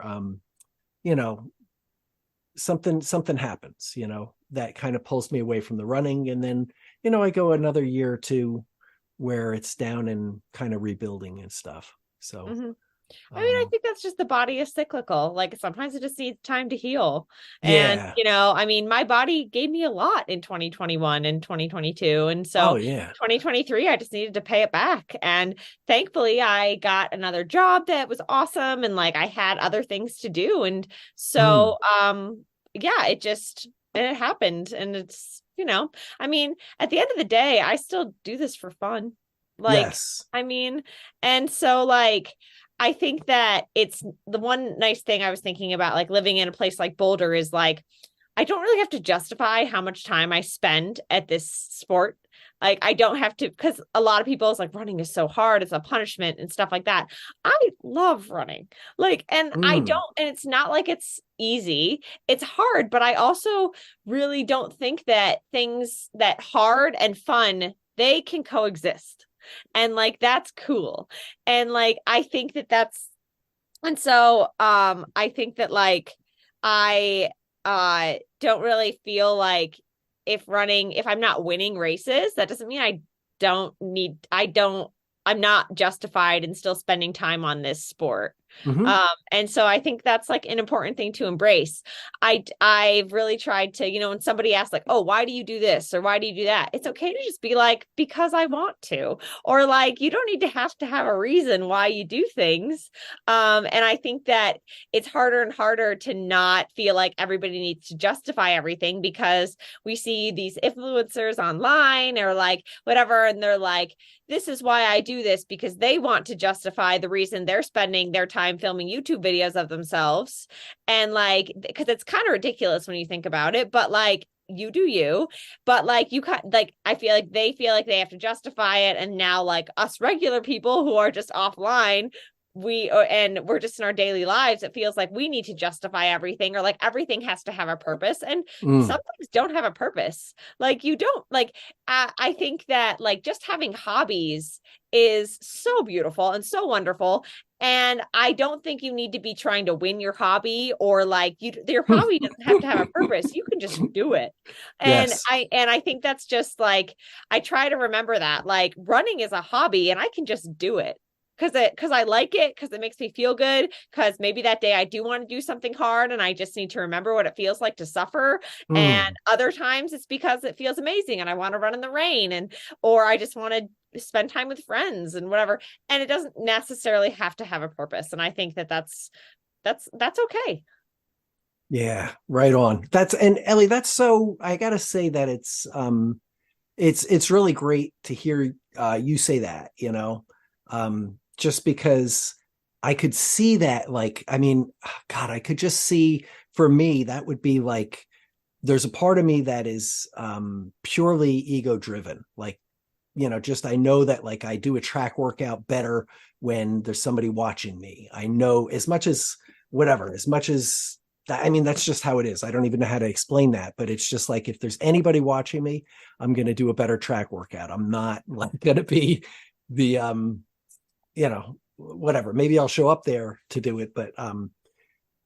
But with the degree of success that you've had, a lot of, there's definitely people out there I know who are like, how many times have we seen that where they're like, well, if I'm not going to race and go super fast, then I don't want to do it, and they can't remember what it's like to be injured for 6 months. So it's like, because at that point you're like, I will do anything just to go out there. Like I will chase cutoffs. I don't care. I just want to get out there. Yeah. So I think like, I mean, I always remember what it's like not to be on the bench. And it does stink. It always teaches me something. And I always learn like other hobbies, and I meet people that like I really resonate with, the new friends and stuff like that. So I know that it's never terrible. Like I try not to beat myself up for it, because a lot of injury is just bad luck. But it like I always also try like when I am running, like now I feel pretty normal and stuff. Like I just am like, oh, I'm really grateful for this. Gotcha. Very good. That's great. That's I love that the person who's closest to being a pro on this podcast right now runs for joy. That's great. I think that's terrific. Because I always have. But I never got any of the positives, like the objective positives that you did from it. I never qualified for the Olympics or had a shot at that or anything like that. And I run because I love to run. I've always run because I love to run. But I think it's great to hear that you don't approach it like it's a job, like you do it like out of love. That's good. I mean, I think that like, especially living here in Boulder, I make it a practice to like check myself all the time. Like, am I doing this? Why am I doing this? Or like, if there's no purpose for this run, is it going to be detrimental? Like, it's always like, could this get me injured? Because if so, then maybe that's not a good idea or a good reason. But then sometimes it is, and I think I've also like, I read this post by Peter Bromka that was like, what's the definition of insanity? Anybody training more than me. And it was a really good post about like, because everybody here is like summiting mountains and stuff. And like, you can get jealous and your ego can like, if somebody tells you like, oh, they summited like Green Mountain this morning, you can be like, why? Like, especially if they're like if objectively they don't have any like larger goal or whatever. And I really tried to make it a practice in the past year saying like, oh, I love that for you, because it's like, I do like it for them. I don't want it for me, but I love it for you. Yeah. And because like, I think I used to also say like, oh, that's awesome. And then like, it'd kind of be like, oh, do you want to come? Or do you like, do you want to do it too? Like skiing. I'm like, oh, I love that for you. Do I want to do it? I don't think so. But it's not that I don't want to do it because I think it's silly. It's more like, it's just not what my thing, but I love it for you. And it's really hard to communicate like that. I don't want to do something, not because I think it's worthless, but because like, that's just not my mojo, but I do love it for you. And it's really hard to communicate that. Yes. Very good. Very good. Yeah. Wow. Phred, do you have another question? Oh, I do. I have more questions. Or Ellie, do you have a question? No questions. Sorry. That's okay. That's okay. I have a question. What am I going to eat for dinner? That's the question I have. Oh, okay. Well, I have like cornflakes, graham crackers, I or still both. eat those. Oh, yeah. Yes. Okay. All right. This is like a semi-serious question. What dreams have you abandoned over the years? Oh, like I've let it go for now. And if it never happens, is this running related? Anything. Career running. Right now, I've let go running a sub 5 minute mile. I think I got it at one point during the pandemic, but I don't have the hamstring power right now. I'm still getting that back, which is fine. What I have is fine for ultras, but for running a fast mile, not at all. Oh, so I just might have to let that go, and then I might get too old. So who knows? Can it be a downhill mile? Right. Well, we have the Spring that Street. Might be an injury waiting to happen. That'd be hard for the quads. No, there's not a steep downhill, but a gradual downhill. We have something called the Spring Street Mile in Manchester. Oh, okay. And it's a downhill mile, and people just slay it there. I mean, it's pretty cool. We got to get you. Actually, Ellie, sometime. How do you feel about 5 mile races, road races? I mean, I've never done one, but I'll never say never. Yeah. We got to get you out to Manchester Road Race some Thanksgiving. Oh, I've heard of that. Yeah. Because it's good. Sarah Hall's going to run it this year. Oh, because I'm in her company. I'm in her class. Yeah. Well, you would be in her company. Maybe not in her class, but in her company. You could stand next to her at the starting line. Yeah. Right. Yep. I know people. So if you're, if you want to think about that sometime, seriously, that would be, it's a great run, Yeah. And then other dreams, like, I don't know if they were dreams that I had when I wasn't influenced by society. So like, I don't know if I'm ever going to have like a traditional family. Like, I don't know if I'm ever going to have like 2.5 kids and a husband. Like I would love to find a life partner, but I don't know what that means. And I don't know if it's like, I'm with somebody for 20 years and then we just grow apart and I'm with somebody else. Like, I don't know what that means. And I also don't know, like, if I want to have a life that's like, that where I'm taking care of to another life for 18 years. But I don't know if that was ever like a personal dream or a dream that I just thought all women had to do. I think I've let go of that if it doesn't happen. And I don't think I will. I think I could die tomorrow and be like, it didn't happen. It's fine. Yeah, right on. Okay. Yeah, that's a great thing, because I think that's a spot to be, because I was in that same position. So when Peggy and I got married, she was, oh gosh, I guess she was probably 30, like 39, 40, right? So when you're of that age, like pregnancy isn't like a thing so much, but we ended up having 2 kids, right? So when we got married now, I think women are waiting to have children now because they like, are like, would like to have a career first and have like some income before, So, so I've kind of let like a traditional, that what society traditionally thinks a family is. I've kind of like, if that doesn't happen, like I've let that go. But those are like the only 2 things I can really think of for now. Because like I had already like before I finished college, like I had let college go, and I was fine with that. But then I got bored during COVID, and here we are. So I remember that. I don't know. I used to listen to you all the time. You and Chris, right? Wasn't that? Yeah, Chris. Yeah, I remember I listened to that, and that was so real for me to listen to you guys. Yeah. So yeah, I don't really know. I mean, because I think that I try to straddle like staying the course and having goals, but then also being really flexible to what opportunities happen. So yeah, I think that prevents also you don't get disappointed as easily, right? I mean, unless like, I think there are some careers where like there's a direct path, like being a doctor or a lawyer. But that's not my career expertise. So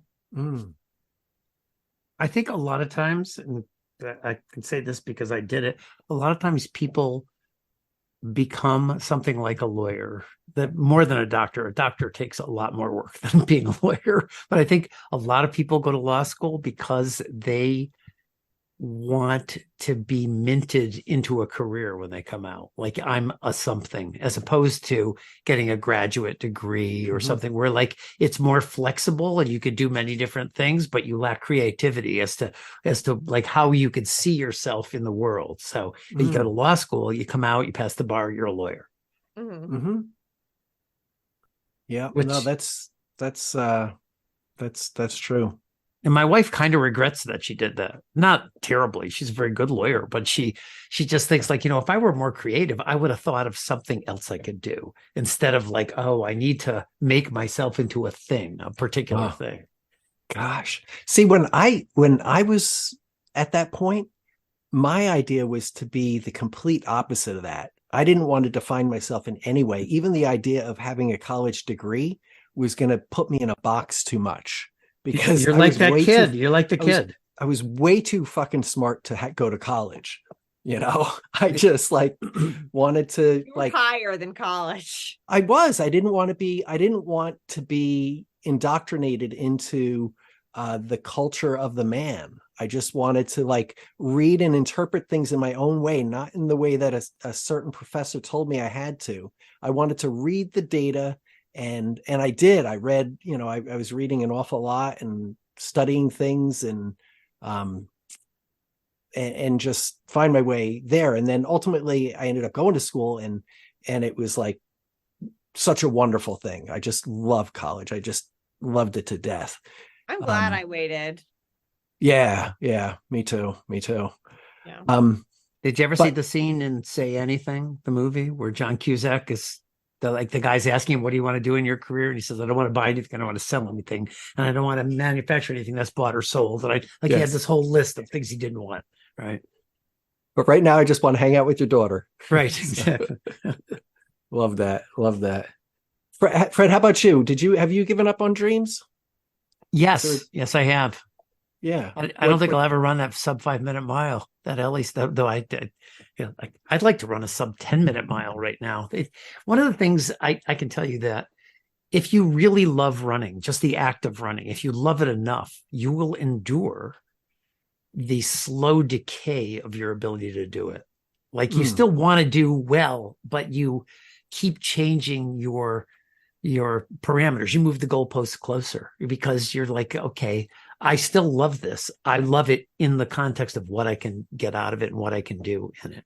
So, it's, to all the people who are aging and can't go as fast as they used to, you can get pure joy out of it. I still love it as much as I did the first year I did it. I would like to be a little faster, but that's not really like the main thing. There was a time in my life that I really thought that I should be a doctor. And even though I was like headed to law school, I thought I should be a doctor. And eventually one day I woke up and I was like probably 42 or something. And I was like, I am whatever I'm ever going to be. I'm not going to go back to school and become a doctor and then do a residency and all this stuff, because like that opportunity had just passed me by. So yeah, there are things like that, Gotcha. I also wanted to be a novelist too. I thought that would be cool. But one of the things about that is, I did write that one novel, which was, partially autobiographical. And one of the things about that is I think it's easier to create art if you're really unhappy. Because I think that it's like playing the blues. Like you play it better if you have an edge of unhappiness or tragedy. And I never wanted to be that. I really like my life. I'm very happy. And so it's harder to conjure characters who are in crisis or like having problems and stuff like that, because that's just it's not something I can focus in on right now. But I'd still like to write another novel, but we'll see. Yeah, writing about things that are going well, nobody gives a shit about doesn't work, right? Yes, it doesn't. I know, it totally doesn't. My writing is only good on my blog when I'm pissed. Yeah, exactly, right? Like if you can get into a mindset where you can feel the pain somehow, it comes out better. Also, being able to like feel the pain and like sort of say your experience, but then also the trick is to like not come off like you're bitching. Yes, right. Like, to get something positive. Because I am very privileged. I know that. And I recognize that. But also, like, I do feel things and things like that. So I think there's like, I think that I can't just write when I'm mad. I have to like be mad with some perspective too. You do though, Ellie. The way that it is so, what you write is so beautiful. It's so vulnerable. And it's true. It's not like, God, there's so many people who write shit that's just like snarky or just preachy or whatever, that you're reading in and it's like, well, okay, blah, blah, blah, blah. Or just self-congratulatory. Oh God. Yeah. Right? But what you write is a lot of blogs. It's so real and genuine. Totally the opposite of that. And yes. It's wonderful. I got to say that, that one blog post that you wrote, I'm not even remembering all like the details of it. I think Scotty linked to it at one point or something, and I read it and I was like, oh my God, this is so good. And so the words that like 2010's words like authentic and genuine and stuff like that. But it really was authentic and genuine. It really like I could feel it. So that was really good. Yeah. Well, thanks, Phred. Coming from an author like you, have your book right over there. That means a lot. That's right. Available at But Amazon. like, I also don't want writing to like ever be my thing either. Like, it's still a hobby. Like, that's another thing is like, writing is a hobby. I try to I edit my pieces sometimes, but it's not one of those things where I'm like, oh, let's make this my next side hustle. I'm like, no. I write once every couple months. It's one of those things where it serves the purpose for me. It helps me, it brings me joy. It helps me release some things and sort out the messy spaghetti that is my brain. And that's what it is. And if I can share it with somebody and they get something out of it too, that's awesome. But I don't want it to be Ellie, the writer person that says things. I just want it to be a hobby. Ellie, the running writer pal. Yeah. Yeah. Here's for $50. Here's my 10-step guide. No, I don't want it. I don't think anybody should live my life. I don't want anybody to covet my life. I love my life, but that's because I live it. It's not for anybody else. And I honestly want other people to really enjoy their lives too. But I don't know how to make your life better, so don't ask. Yeah. So go figure it out yourself, people. Don't come around here anymore. Come on. Right. What do you think we are? Self-help book or something? Come on. Okay. So I have it's the evening is wearing on. So I have one final question for us. What does the word sesquipedalian mean? Sesquipedalian. And I'll give you three. In a sentence? I'll give you, it's a multiple choice. Okay. And no Googling it, Phred. Oh, no, I'm not Googling it. Okay, you're looking down. Show us your hands, You're Phred. looking down. Show us your hands, Phred. It's because somebody just Come played on. words against me and I'm playing. It's words. Oh my I'm sorry. goodness. That's how Phred makes it through these 3-hour podcasts. He I'm here does. sweating this is endurance. I'm hungry. I need a frosting. No, go ahead. I'll be back in a moment. Here we go. Okay. All right. Okay. I'm good. Sesquipedalian. Is it A, long-winded, B, short-lived, or C, colorful? Say them again. A, long-winded. Okay, sesquipedalian. What's B? Is it A, long-winded, B, short-lived, or C, colorful? I'm gonna say colorful. Okay. I'm going to say short-lived. Okay. This is beautiful. Because we're all the answer wrong. is A, long-winded. I didn't think it was short-lived because I was like, that word is too long to be short-lived. And then I was It is. sesqua, like sequin. It Colorful. describes a word or style that is long and uses many syllables. So Run-on sentences. like polysyllabic. yeah. Okay. Well, that's cool. That was a good ending question. Yes. Yeah. That we both got wrong. No, I think The that's two great because writers. if one of you got it right and the other didn't get it right, then I would have been like, wah wah. Yeah, You know? I would have felt bad if I got it right and Ellie got it wrong, but I also would have felt bad if Ellie got it right and I got it wrong. So I'm glad we both got it wrong. Yeah, I kind of like that. So, and I wouldn't have gotten it right or wrong. Probably, I would have. I have one more thing before we go Yeah. to Patreon.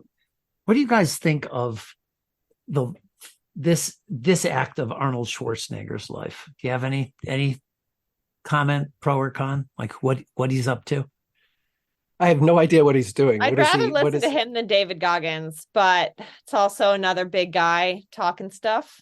He seems to be really nice. He seems more interesting now that he's older, right? I mean, like I feel like he's found like a better voice because I thought he was such a douche when he was younger. But anyway, You don't like his voice anyway? this is to do this that, is a so. quote from him that I saw today. Yeah. The Pump Club Village wanted to know I'm not going to use his inflection. Wanted to know my definition of success for people who don't want to be the greatest bodybuilder, the biggest action star, or the governor of California. Here's what I said. Success isn't a job title or a paycheck. Success is whole-assing whatever you choose to do and not half-assing anything. That's Arnold Schwarzenegger today. whole assing Oh, it, right? today? Yeah. See, I'm okay with half-assing things. That's Me another too. one of my I'm glad you said that because I'm you like know, really okay with it. Like it's you don't have to win your hobby. That's like another thing. Like Yeah. you can half-ass whatever the fuck you want. Like yeah, whatever makes you happy, assing is really yeah, probably like, better than just like give saying it you got to that go effort. at I it. mean, Yeah. Yeah. Jackassing, right? Jackassing is great. and Yeah. that's fine. Yeah. Okay. Yeah, that's I don't know. Yeah, I mean, I guess there's a time and place for everything, right? Yeah. So if Arnold Schwarzenegger knocks on your door, then you know why. Because It's not the tumor. we just took him down. I'll be back. Right. Very There's good. Did you ever see there was like this movie where like it had something to do with Mars. Now we're circling around to Mars, like Yes. It's like, called Total Recall. yes, Total Recall. Mhm. Remember his wife is like an agent against him. Yeah. And he figures it out, and she's like, "But honey, remember that? Like, you're my husband, and we love each other." And he's like, it's like throwing her out a window or something, and said, "Consider this a divorce." Oh yes. Like, yeah. The only Arnold Schwarzenegger movie I've ever seen is Jingle All the Way. Okay. There you go. You never saw Terminator? No. Oh, Terminator is Oh. actually not a bad movie. It's interesting. All of them are pretty. I think they're all pretty good, actually. It's kind of a Jesus story, the Terminator. Yeah. Okay. This woman, the woman who's being chased by the Terminator, is going to give birth to the person who's going to save the world. So there's definitely a Jesus-y theme in there. Sarah Ports Connor. Yeah, I don't think Ports was her middle name, but she was Sarah Connor. So Sarah Ports Connor is a very good runner from Connecticut who she holds a lot of FKTs and stuff like that. Oh yeah, I've heard of her. Yeah. Yeah, Okay. yeah. But Sarah Connor is the name of the woman that the Terminator is chasing in the first Terminator movie. She's Linda Hamilton. Yes. But anyway, All right, guys. I think There we I'm go. gonna exit stage left. this is it. Yeah. Yeah, I think we're Mhm. gonna say to all of our to all of our listeners out there, if you've made We're it this grateful far. for you. Happy Thanksgiving. Yeah. Happy Thanksgiving. professional We are help. grateful. Yes. And we'll see you all in a mile. Mile and a half. Mile and a half. All right.